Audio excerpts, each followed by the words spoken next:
Hello, everyone. Hope you are doing well. After a long gap, we are back with another session of this online reading group, which we have named the Malgudi group. And today's session is interesting because we are going to talk about the book which has inspired us to name our group in this manner. We are going to talk about the Malgudi Days, the book titled Malgudi Days by R.K. Narayan.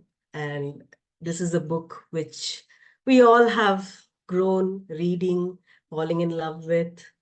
And when we come back to such a book uh, after years, maybe, uh, it feels different reading those stories again. So we are going to talk about the stories in this particular book. But before that, I would like to talk a little bit about the idea of Malgudi and what it must have meant to R.K. Narayan and how Malgudi took shape. Because if we are going to talk about stories written by him, we should also think about his story, and not just his story, but about the story of the other boy who was equally a participant in creating Malgudi, his brother R.K. Lakshman, because Malgudi is not Malgudi without the illustrations of R.K. Lakshman. So I would like to talk a little bit about maps in general, because Malgudi, if we try to locate it on a map, is not a real place in that sense. If you understand a real place as something where you can go, which you will find on a signboard, or you will find directions to go to that place. You will have communication to go to that place. So Malgudi in that sense is not real. But that is the question we would like to begin with. How real is Malgudi, and where it all began? Actually, when I was reading the introduction, what intrigued me was a reference to the book, which is titled The Writer's Map, an Atlas of Imaginary Lands, which is edited by Hugh Lewis Jones. And I tried to locate that book, and I was fortunate enough to find it, and I was fortunate enough to receive it. And I am happy that I thought of opening that book, because it's a fascinating book. And I love it when one book leads you to 4 or 5 other books. They are journeys, which connect things with things. And I loved opening that book. And this is a huge book, and it's an atlas of imaginary lands where Beautiful cover page. all the yeah, it's beautiful actually. When you open it, it's a different kind of journey, and I would recommend uh, you should buy this book, you should read this book, because it is about all the kinds of maps we find in different literary works, whether the maps that we find in Harry Potter, whether the maps that we find in the Lord of the Rings, maps of Middle Earth, and the maps of what do you call it, the Mississippi River, where the adventures of Tom Sawyer and Huckleberry Finn were portrayed by Mark Twain. So all these and so many other maps, even Coleridge's Xanadu is mentioned there. Xanadu is also an imaginary place, and how it came into being, and even that description is there. So it's fascinating. And as the introduction says, that no map contains Malgudi except a reference here in this book where the name figures, but I have not yet been able to find it. I mean, I have to read the whole book, I think, in order to find where Malgudi features in all those maps that have been mentioned. But what I read in some of the chapters are integral to what we are going to talk about today. Because there is a quote by J.R.R. Tolkien here in this book. I wisely started with a map and made the story fit. So in the beginning, there is a map, and then the stories follow, and then the plot fits into the map, and the characters and the crisis that they go through, everything, they fit into the map. So if we talk about literary cartography, actually literary cartography is interesting because it is about an atlas of all the journeys that writers make before they actually create their stories. They make different journeys before they actually jot down their stories, and before their stories assume final shapes. And literary cartography is also about realms that authors inhabit in their writing. It is also about the ways in which these worlds are reimagined and reconfigured as they are read by others. So we are also going to talk about what Malgudi could have meant to R.K. Narayan, but our discussion is also about what Malgudi means to us, readers. And there would be a difference between what Malgudi meant to us when we read these stories as children, or when we watched Malgudi Days on TV, and now when we read Malgudi Days again to possibly teach a class, or to write a paper on. So what Malgudi means to us now. So there would be a difference between these experiences as well. And it is interesting that a Flemish cartographer, Abraham Ortelius, first called his collection of maps Theatrum Orbis Terrarum, which means theater of the world. So there is this connection between a map and a theater. If there is a reference to a theater, then this leads us to the unraveling of dramas. And what we see in R.K. Narayan stories are, in short, dramas, dramatic presentations, I feel. And if we look at how those dramas unfolded and how Malgudi took shape, we would have to go to another book, which is on the boys who made Malgudi. The book itself is titled The Boys Who Created Malgudi, and it is about the life of R.K. Narayan and R.K. Lakshman. It is a short book, and I enjoyed reading that book. It is by Lavanya Karthik, who is a writer and illustrator. She has authored many children's books, and in this beautiful work, because I loved the sketches, the pictures of the two brothers and their interactions. The characters are just the two brothers, R.K. Narayan and R.K. Lakshman, and how they grew up, their transformations, all those things, they are portrayed in that book. And I would like to begin with R.K. Narayan's story, how he became a writer. In that book, he says, a writer writes, so I wrote down in my notebook anything that I could possibly write on. And I knew that a writer reads, so I read each and every book that was in my Appa's library, his father's library. Whether he understood them or not did not matter to him. He read those books nevertheless.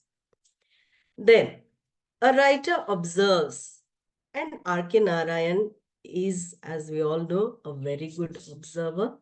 And in that book, it is mentioned that his subject of observation was first his brother, R.K. Lakshman, who was actually, R.K. Lakshman was about 15 years younger to R.K. Narayan. So he observed his brother, who was immersed in the cartoons in the magazines which his father got from Europe.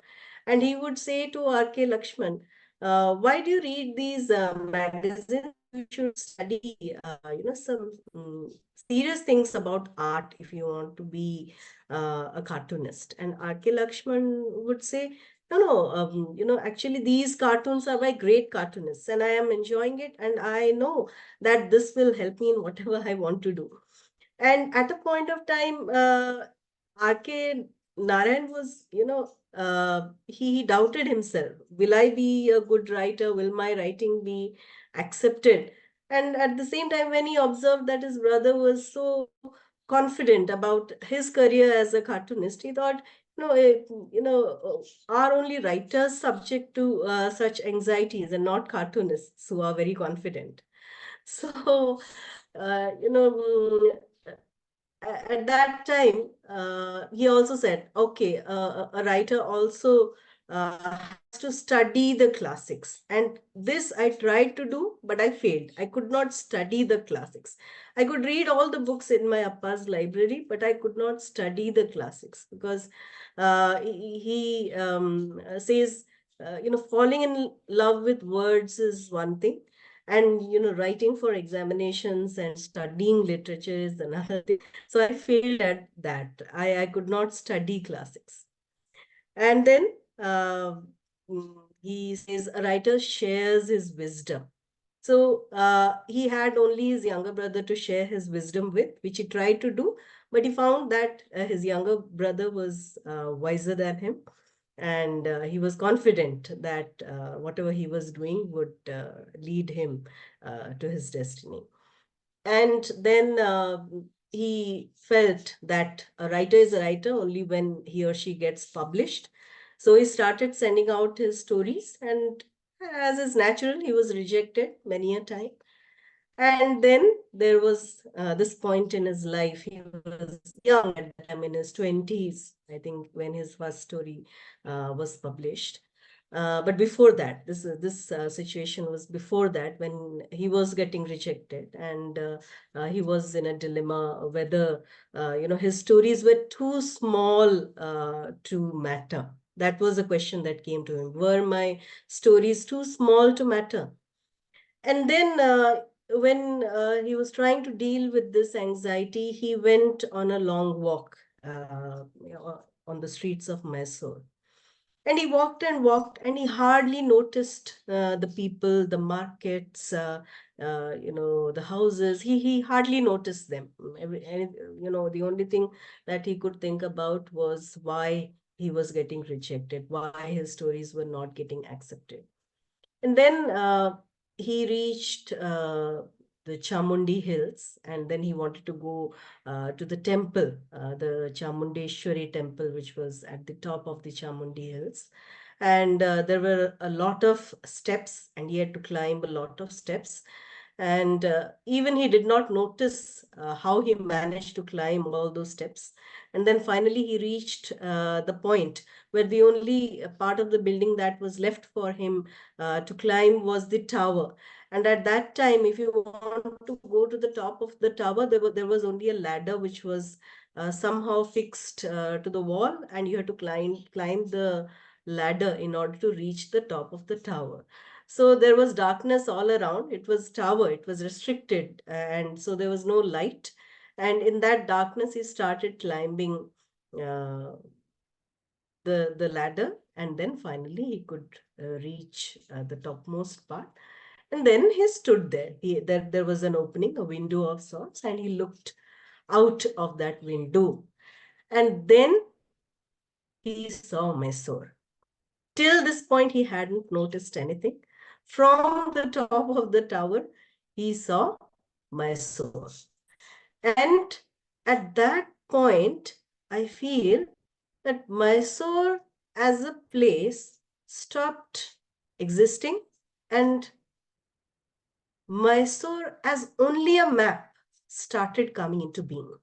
Because from the top, he could only see fragments of his town, probably half of a museum and trees which he could not, dissociate, or which he could not differentiate from distance. Houses, only the top of the houses would be visible, just like we would see a place, when we observe it from a very high place. So at that point, it ceased to be a place, as in a place which contained houses, neighborhoods, markets, people talking, people quarreling, with each other. And it just became a map. So he says something happened to him there. There was a kind of transformation. And he wrote something on the wall. Before leaving the temple, he wrote something on the wall. And if we look at the back page of that book, Lavanya Karthik, she mentions that this is true. I mean, this is not fiction. This really happened. And there is a line, who knows, if you go there, still the markings left by R.K. Narayan would be visible. And he had written something, uh, past is gone, present is fleeting, future is vague. And then he signed off his name, R.K. Narayan. And then he returned.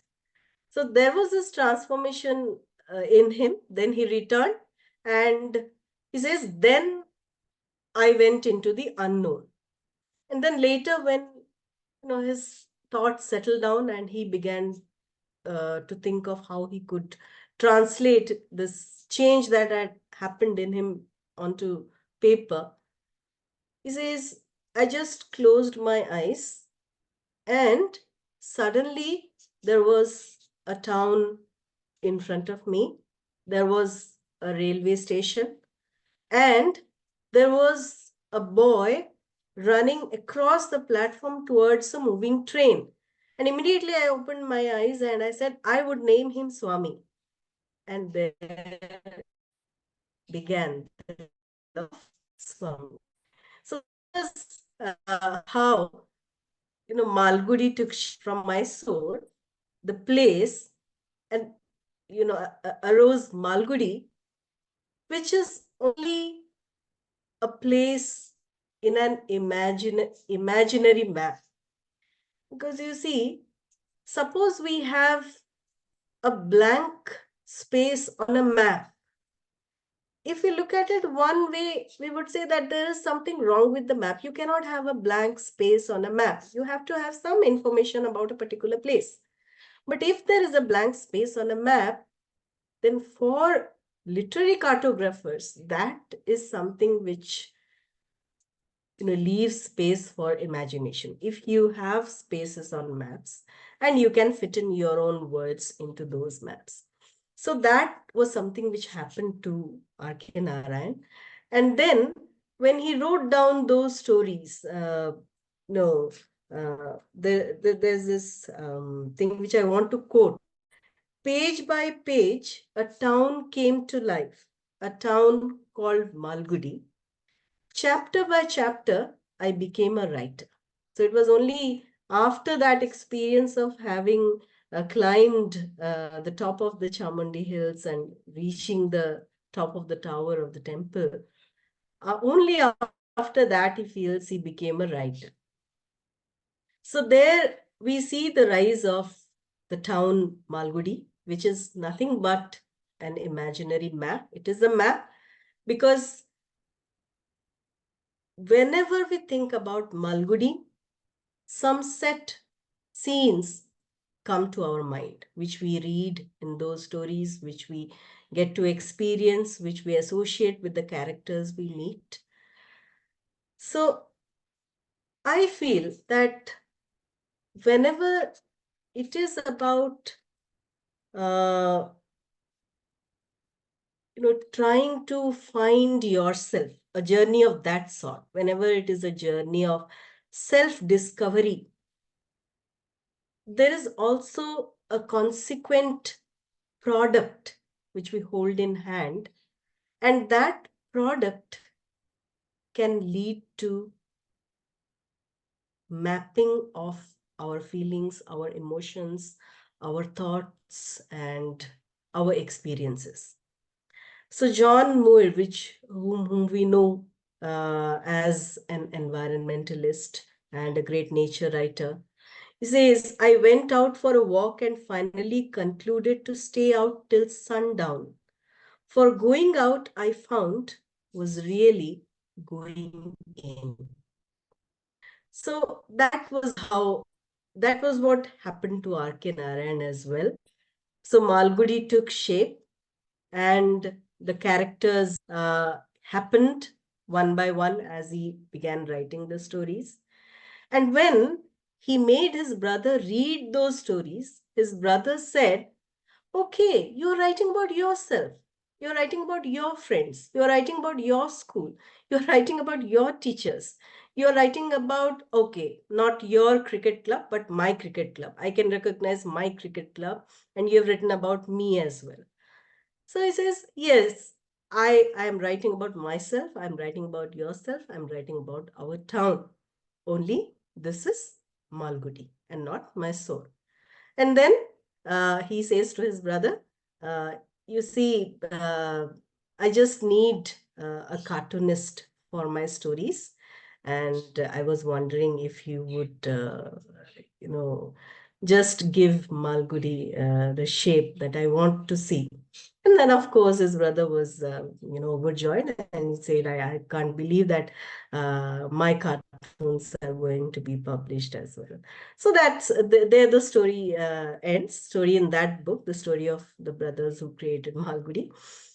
But, reading it was a very beautiful experience for me, because if we are going to read R.K. Narayan's stories, then we should also read R.K. Narayan's story and how he uh, created Malgudi. What made him create this place called Malgudi?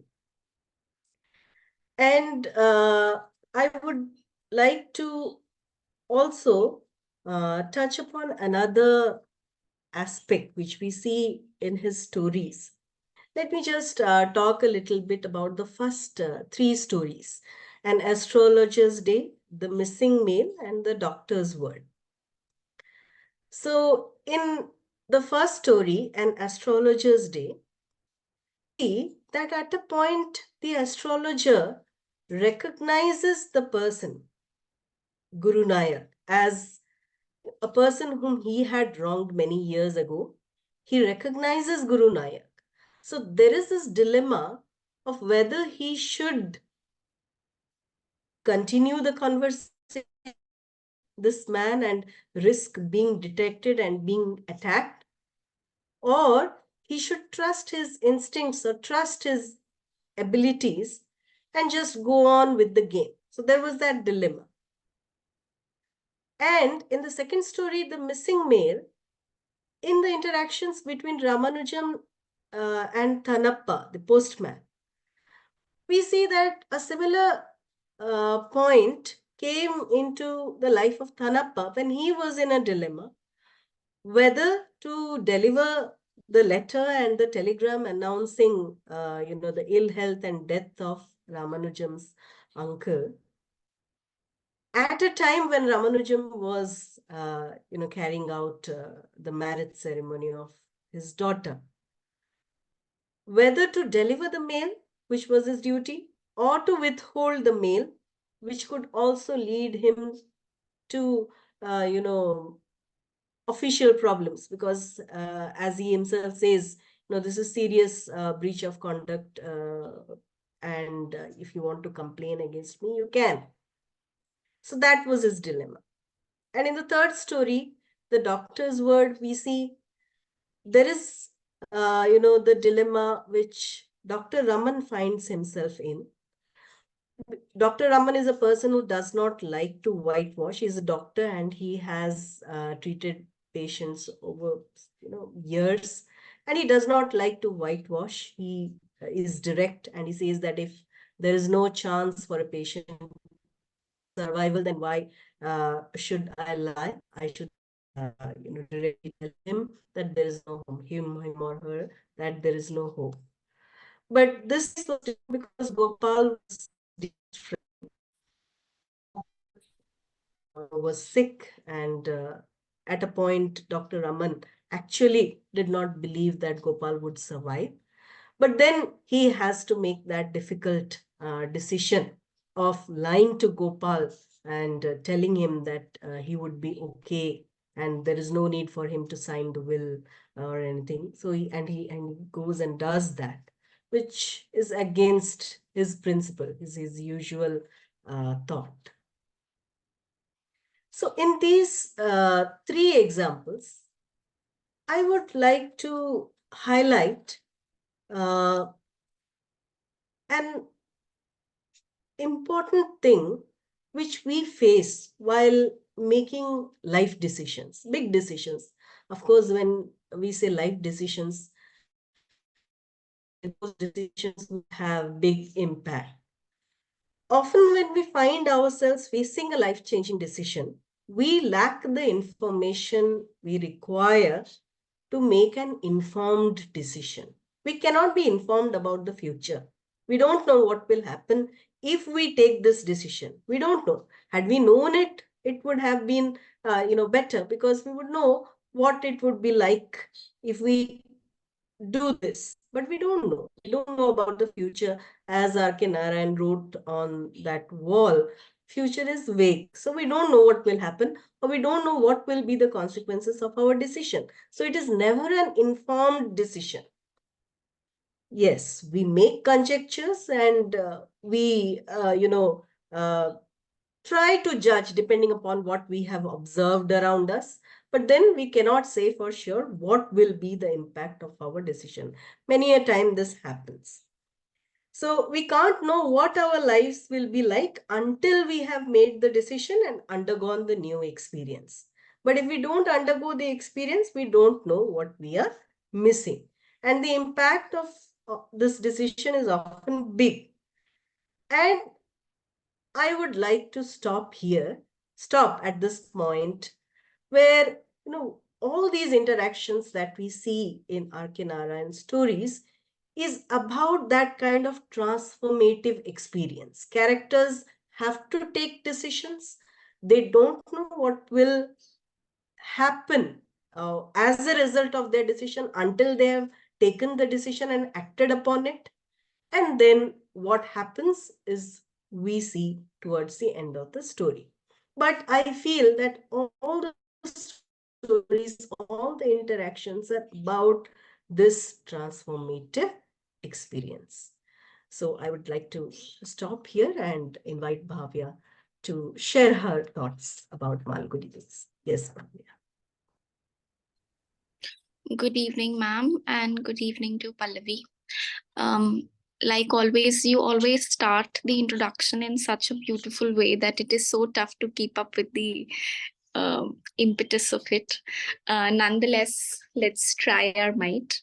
So, my introduction with R.K. Narayan was not with Malgudi days. It was also not with Swami and Friends, but it was actually with the Bachelor of Arts. And it's a very interesting strain of events. Our town was actually in a state of lockdown because of some political riot which had happened last year. This is not COVID, but general curfew in the city, and I was actually stuck at a friend's place with no connectivity. And thankfully, she's also a reader. So she had a copy of The Bachelor of Arts lying around. So I started to read that book just to wail away my time. And God knows that it was one of the best memories I have of not having internet around me. And subsequently, that is one book that I give to, that's also my most gifted book. I gifted to my friends, I gifted to my students, I gifted to anybody who's interested or willing to start reading. Because the book is very thin, it's interesting, and the plot line is very familiar. So I started with the Bachelor of Arts. I moved to the English teacher, then to the guide, and fortunately, I was given a course to teach in which there was Malgudi days. Initially, I was disappointed as to why have they not included any of these mighty texts, but um, Malgudi days was nothing less of a pure joy. I think for the ones who know it, the book is divided into 3 sections of short stories. It's The Astrologer's Day, that is the first section. Then we have From Lolly Road, which has a collection of another 8 stories. And then you have New Stories, which has another of 8 stories. So it's a well segregated collection. Um, I feel that with Malgudi Days or with any of the stories of R.K. Narayan, there are 2 ways of reading a text, which are, I think, ways of reading any work of literature. One can be just for the sake of entertainment and pure joy, and then the other one is to read it for the purpose of learning any of the social concerns, legal concerns, ideological concerns. And that is why we have Aristotle saying that literature always serves a didactic purpose, to entertain and to educate. And I first understood the meaning of what didactic literature can do to you when I read the Malgudi Days after being a student of literature for so many years. It took me almost 10, 11 years to understand what didactic literature can mean. Because, the stories are so familiar in terms of the names of the streets, in terms of the festivals, in terms of the attire, in terms of the emotions which are felt by the characters, in terms of how they are willing to do a little more, but yet they are not able to because of certain circumstantial reasons. Like you ended the thing that there is always a dichotomy of should it be done or should it not be done. And most often than not, the characters choose a way of doing things which is not very idealistic, which is not very preachy. And that is what makes Malgudi Days and any of the writings of R.K. Narayan very realistic for that matter. I always feel that what would I have done had I been in the position of the protagonist or any of the secondary characters? And it doesn't take me long to come to the same conclusion which the characters have come to. For today's discussion, I'll pick and choose a few stories. And if it gets the readers interested, perhaps they will also pick up the book and then subsequently the Bachelor of Arts. My heart is still on the Bachelor of Arts, so if I'm given a choice, I would say that first read that text and then come to the Malgudi Days. But nonetheless, I'll start with a story which is called as 45 a Month.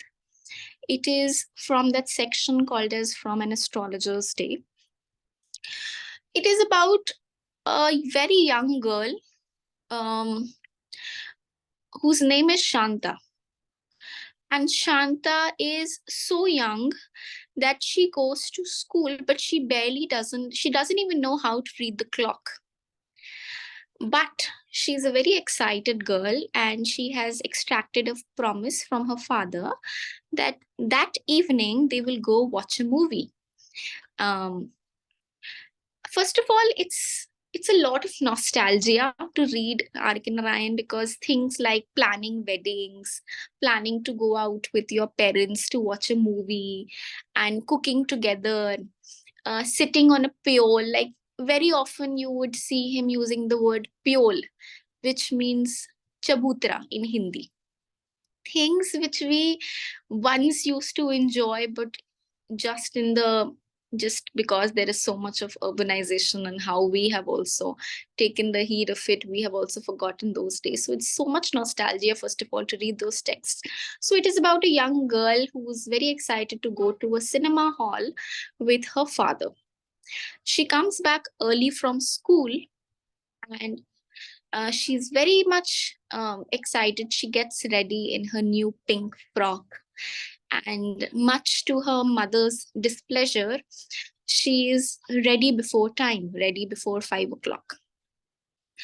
Now, her mother warns her that don't be so excited because perhaps your father might not turn up. He's always so busy at work.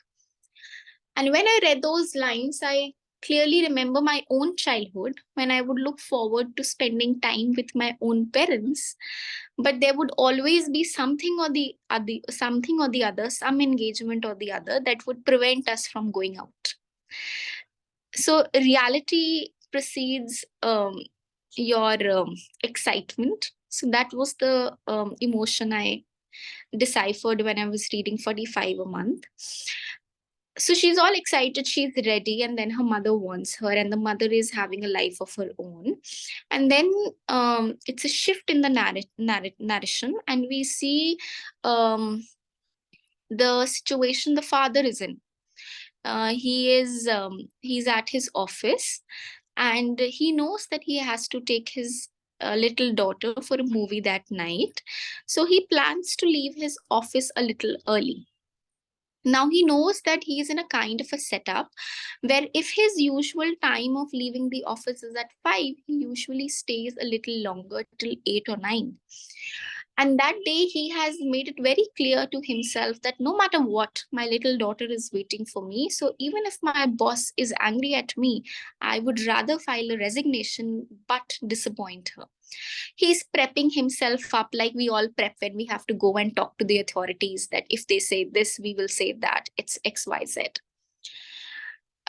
So he at 5 o'clock sharp, he goes to his boss and he says that my work is done and I need to go. And the boss, as usual, he's a little exploitative and he says, but the finance department is not going to close at 5, it's going to close at 8. So you better go back and you complete your work. And the man is all charged up. He says that I'm not going to be taking all of this nonsense. I'm going to file my papers. I'm going to put in my resignation, but I'm not going to compromise on my child's happiness for 40 rupees a month. Now, his salary is actually 40 rupees a month, which is a very meager amount to run a household. So he says that I work 9 to 8 for a very small amount of money, and I have barely any personal life. My daughter is very, very unhappy with me. So I would rather file my resignation and get a better job. He's about to go, and he's about to voice all of his discontent in front of the authority when he realizes that he's been given a bonus, and he's been given a bonus of 5 rupees. So his salary now shifts from being 40 rupees to 45 rupees. And for that extra 5 rupees, he retracts his resignation and he works for those extra hours. And Shanta is there waiting for his father to come back home and go to cinema till 11 o'clock in the night. And it's a very, very sorry picture that he creates, that Shanta was so unhappy that she sleeps in that pink frock without having her dinner. The mother actually was quite aware because perhaps she knew that the father would not compromise on the work. Now, the story is a little sad, but it is also very, very realistic in the sense that how each one of us think that we will not take in any form of exploitation from the workplace that we are in. But given a little amount of incentive, a little amount of hike, we start to double check, like we retract back. Okay, at least they are considering this much, at least they have given us a small bonus, at least we got a day off. People have it so much worse, so let's just go ahead with it. Now this particular story stayed with me because that's the narrative I keep telling myself, that oh my god, I'm going to file my papers, but every month I don't. So The story can be read just for the sheer purpose of nostalgia of how children wait for their parents to go for movies, and how little girls dress up in frocks and how excited they are, and how school life is when we are talking to each other. We don't know how to even read the clock. We are barely managing with learning the alphabets. But it can also be read in a way that this is the real life scenario where people are struggling really hard to make the ends meet. And for 40, 50, 60 years of our lives, most of us keep on doing the same work over and over again. And then we miss out on the most essential part of our life, which is our family, our children, our spouses, our parents. We spend so much of our time earning the money for them, and eventually lose out on the bliss of actually enjoying that money, enjoying that comfort with them. I think if I was in the position of the man, I would have also retracted my resignation. But then, the story is a gentle reminder of how you can possibly strike a work life balance if given a choice. And if not that, it is just a good mirror to how a work life looks like. That was one of the stories that stayed with me. Now, apart from that, there are two stories which are particularly humorous. It is so much fun to read those two stories. And Narayan, I feel, is very, very fond of animals. So most of his stories would contain a reference of a dog or a tiger or a cat or some pet or the other. These two stories are called as Attila, which is around a dog, and the other one is called as the tiger's claw. I think Tiger's Claw is one of the funniest stories I have read in the collection. It is so funny.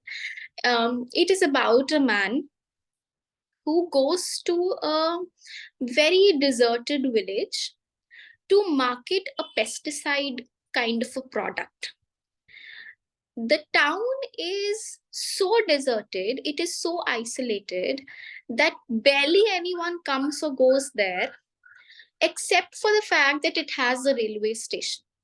So the only hallmark of it being a town of residents is because it has a um, railway station. When I first read that story, it reminded me of this play, Waiting for Gudu. Nobody comes, nobody goes. So it's almost like the space, nobody's coming and nobody's going from that little space except for this man who has come to market a pesticide, like fertilizer, to the villagers. Now, how foolish is this idea in itself? I feel that there is a town which is so deserted that it barely wants to keep any kind of contact with the outside world. But in that village, you will go and market a product with the hope that it will attract a certain market value. First of all, very bizarre idea, but nonetheless.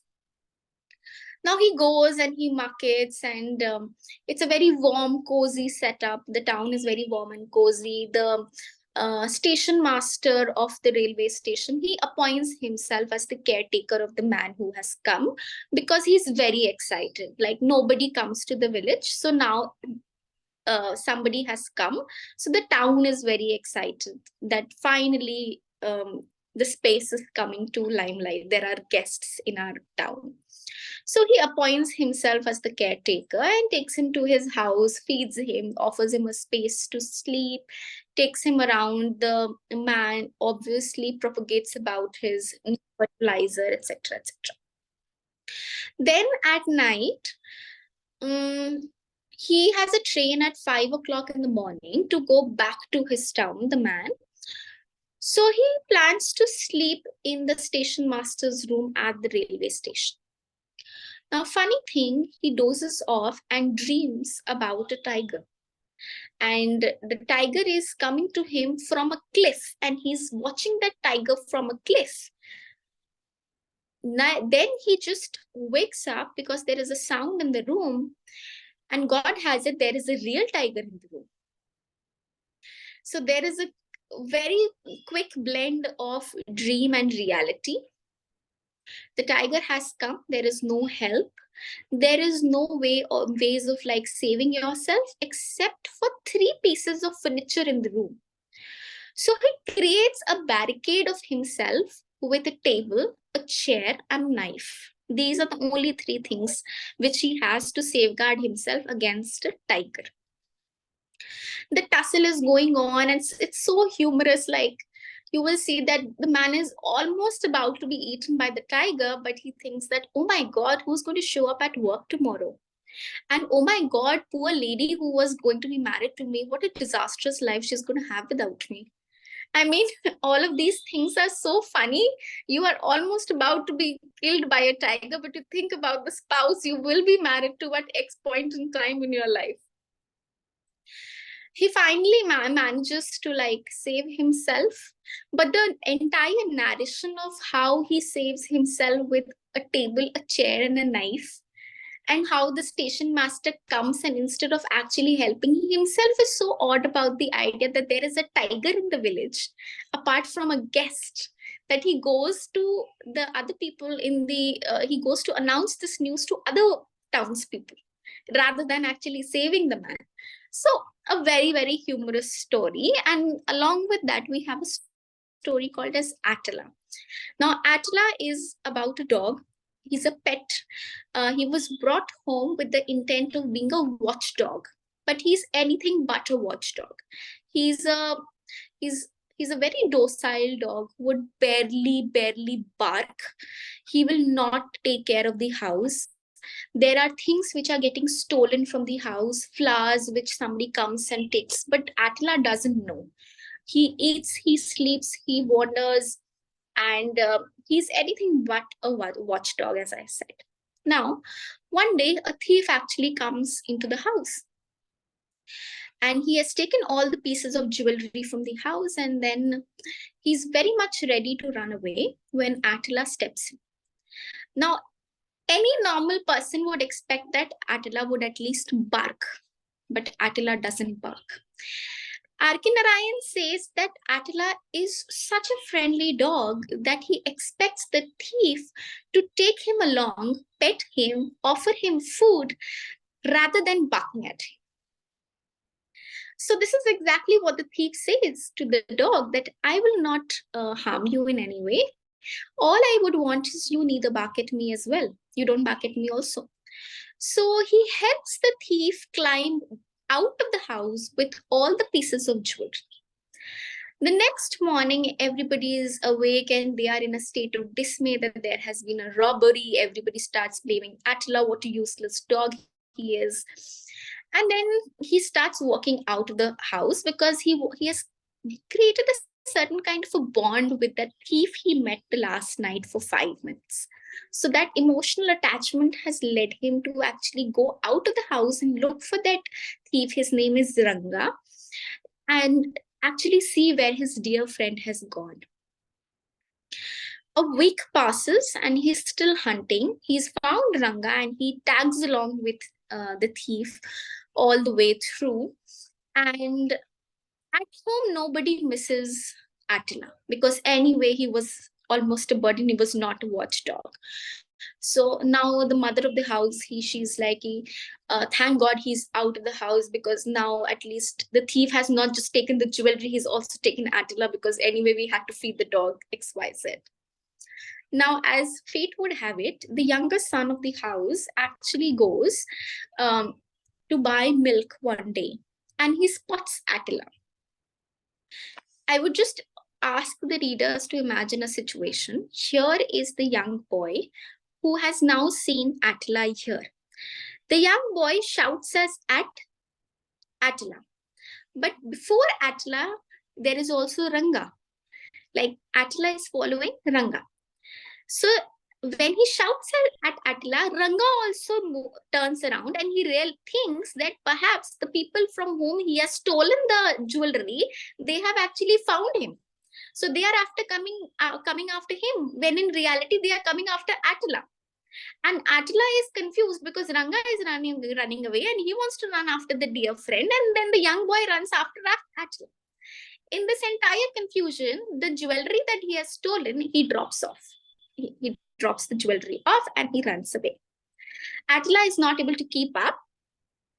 The young boy just does not get Attila, he also gets the lost jewelry. And Attila is heralded as the best watchdog anybody can ever get. He's brought back to the house. The mother is very happy now that she has one of the best caretakers of the house. Attila is very disappointed because he's very much in love with the thief who has now run away, and everybody's very happy that the jewelry has also come back along with the dog. So the stories are very, very humorous. It's funny, but then there are a lot of social concerns also which are discussed, like the missing male can speak about dowry, early marriage, how girls who are a little dark, how they were treated in that era, how difficult it was for them to get married, the entire pressures of getting married, the lesser focus on education, the system of dowry. For example, Gateman's gift is it's a very beautiful story on pension. It's a very beautiful story on how you can build a passion along with your work.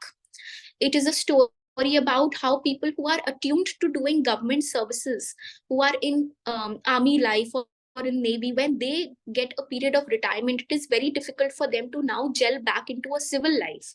So these are the issues that are also very much dealt with. So like any other piece of literature, I think Malgudi Days can also be read just for the sheer joy of it. It can also be read for didactic purposes. It can be read for a lot of social concerns if it is a text which is being taught in in classrooms. For example, astrologers, they can be read from a legal perspective of how there is an attempt to murder, there is deceit, there is treachery, there is disguise, all of that. So it's a classical text. That is why it has withstood the pressures of time and so much other literature which keeps getting published. But nonetheless, I think everybody should first start reading R.K. Narayan's any of the texts just for the simplicity of it, just with the way he describes stories and emotions. The Bachelor of Arts has such a beautiful narrations of how there are so many things a student does while pursuing his bachelor's degree. Like he's also acting as a spokesperson, he's also taking his exams, he's also planning for his future, he's juggling with a lot of literary texts to read, he's waking up at 5 o'clock in the morning and planning to pass the tests. So there are a lot of relatable things, and I think that is what makes R.K. Narayan as we know him to be today. So I think the discussion on him can last for hours and hours, but I will just rest here and I'll give the space to Pallavi. So thank you for your time and attention. And Pallavi, you can take it from here. Thank you. Okay, hello everyone. I'm Pallavi. So two gems have spoken. I'm feeling like an amateur, but I'll head on with whatever I have observed while reading these stories. And I would like to begin with what Shatarupa ma'am has said earlier about the genesis of Narayan's work, how he went on a long walk. And when Shatarupa ma'am was talking, I was reminded of many people who became enlightened. I'm talking about writing only, enlightening in the writing career or any creative work. So many people have stories like these where they feel like now they can't do what they are doing because they are not getting something in return, and their creative works are not being accepted. So ma'am, as you were talking about his long walk, I was reminded of Beethoven's long walk, and after which he created his the most famous symphony. So yeah, it was really a beautiful story which you narrated about the beginning of his career. That it was a story. I think we can't read these stories without knowing this story, because it just adds to the to these short stories. And also when you were saying that he went up the ladder, and from there he saw Mesur, and he, in introduction, he has written this line where he talks about that it is stimulating to live in a society that is not standardized or mechanized and is free from monotony. And under such conditions, the writer has only to look out of the window to pick up a character and thereby a story. And this sentence was coming to my mind when you were saying that he looked at the city, and after that he started writing in the real sense. He accepted himself as a writer. So while I was reading these stories, I was feeling like somebody is painting pictures before me, and I was feeling like I'm in a theater and I'm watching a movie, because there was it was so virtually appealing to read these stories, because there were colors and places were described so beautifully that we get to we just get to experience them in a way that we are inside that town, and we are seeing what everybody is doing in that town. And the other thing, we can clearly see the intricate web of life and the interconnections they share, a feeling of community. While I was reading these stories, there was a feeling of nostalgia. I went down a memory lane and started thinking of my village, and the life we used to live, we used to had earlier. I was reminded of my nani's house, when it was a kacha house, and there is a sense of community in village life. And yeah, it has waned to great extent with the urbanization and all these things. There is nostalgia, absolute nostalgia. And yeah, and then the interconnections among people, they also shed light upon the socio-economic conditions of the time, where they were living a codependent life, and it was the need of the hour. And now the scenario has changed to an isolated individualistic pursuits. So yeah, these are some general observations which I have observed after reading these stories. And now coming to this story which you were talking about earlier, the story named The Doctor's Word. And I was thinking, I observed that when you have somebody personal related to yourself, and when he or she is ill, then your perspective as a doctor shifts. But otherwise, you have that feeling of objectivity, that you are distanced from your patient.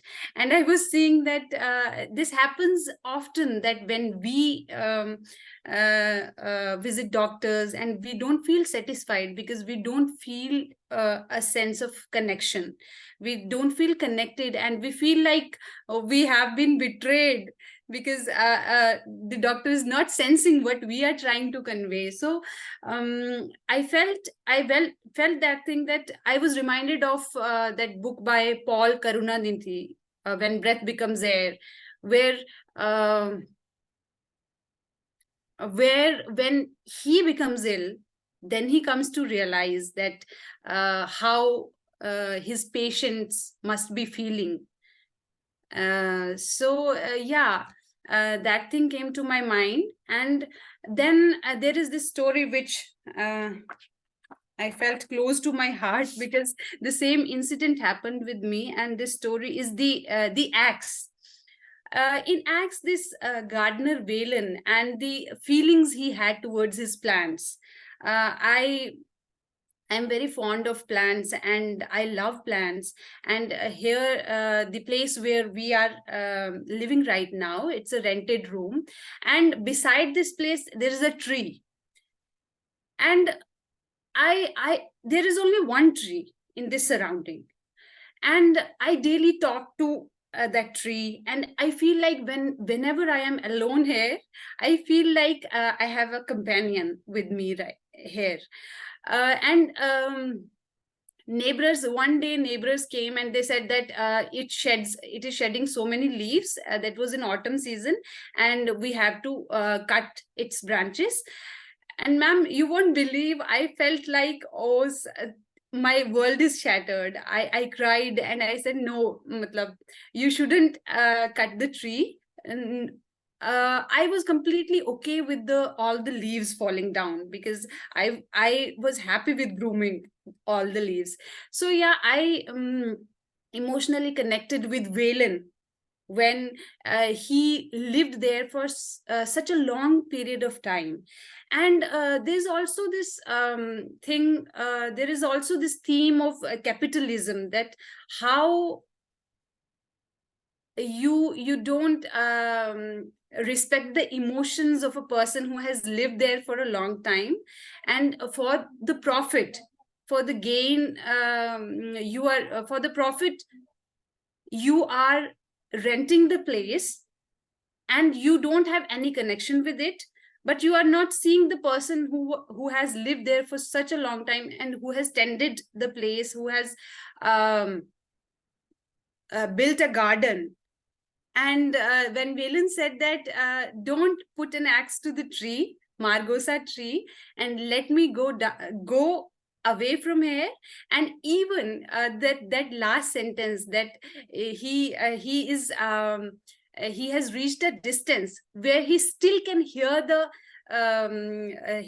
sound of an axe if they put axe to the tree, and he says, no, I'm still not far away, let me go away, let me reach to a distance where I can't hear the sound of an axe. So yeah, I connected to this story on a personal level. So that is all I want to say right now, because I don't have I'll say that in other discussions about these stories, I'll be more defined.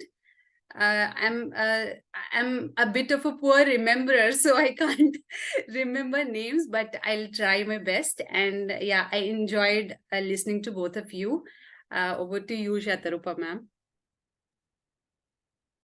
Thank you, Pallavi, and thank you, Bhavya.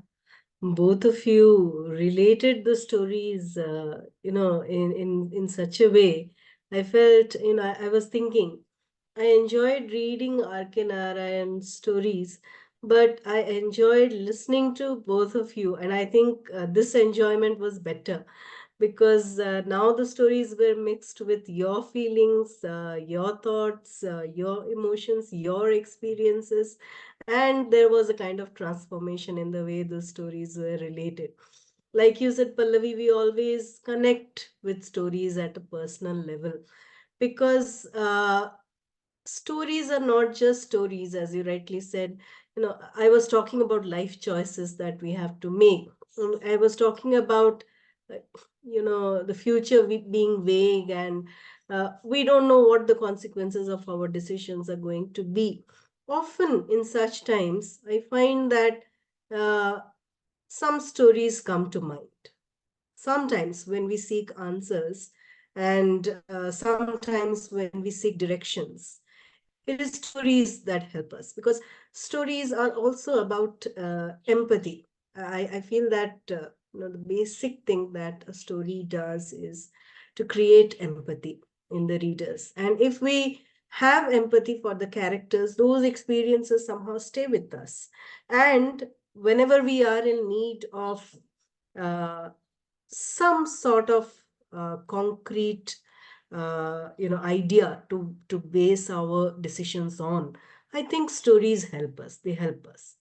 And as Bhavya very beautifully narrated those stories, uh, it's very important to understand why we read stories and why we have the urge to tell stories.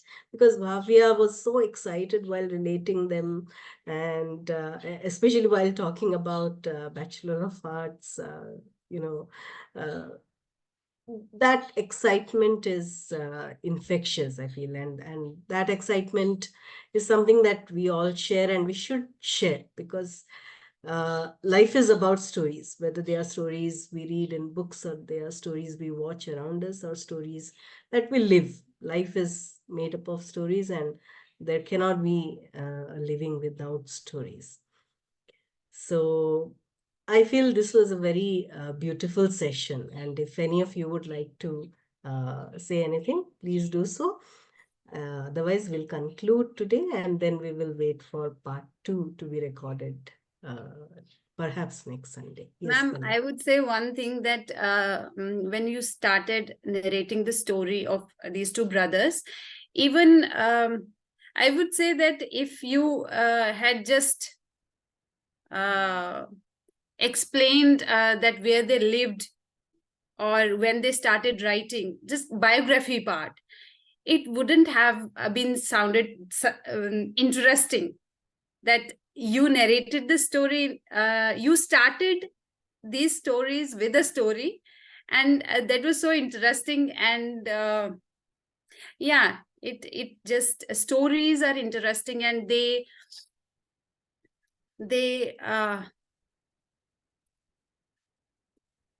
what would I say, I'm at loss of They words. leave spaces. Actually, they leave spaces. Yeah, And those spaces, perhaps they will be filled in by others who listen to your stories, by others who read your stories, or maybe they will not be filled in, but there will be spaces left. Yes, right. Bhavya, if you want to say anything else.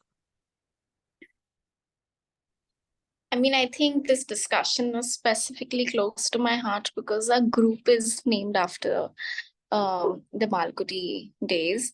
And I distinctly remember, like, 2 months back when we were attempting to create a readers group, we were juggling as to what name should we keep. So I feel with this discussion, at least the initiation of the group has come a full circle, because the session has been so jovial. And I myself had a lot of fun um, telling the stories. Like you rightly said, I was very excited.